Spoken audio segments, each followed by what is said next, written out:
আসসালামু আলাইকুম রহমতুল্লাহ ওবরকাতুহু। সম্মানিত দিনী ভাই বোনেরা, আপনারা সকলে কেমন আছেন?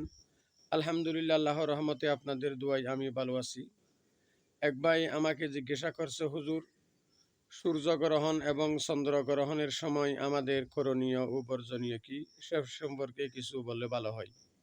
ভাইকে সুন্দর প্রশ্ন করার জন্য অনেক অনেক ধন্যবাদ।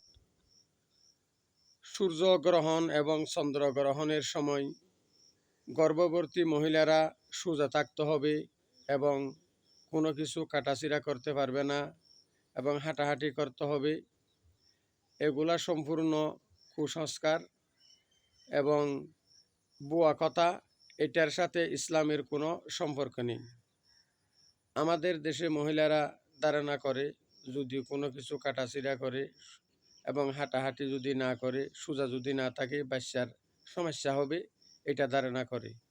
এটা একটা কুসংস্কার, ভুয়া কথা এবং এটার সাথে ইসলামের কোনো সম্পর্ক নেই।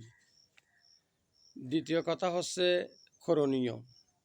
করণীয় হচ্ছে আমরা 2 রাকাত নামাজ আদায় করব এবং তাসবিহ, তাহালিল, জিকির, আজকার, দুয়া এবং দান সদকা ইত্যাদি করব ইনশাআল্লাহ।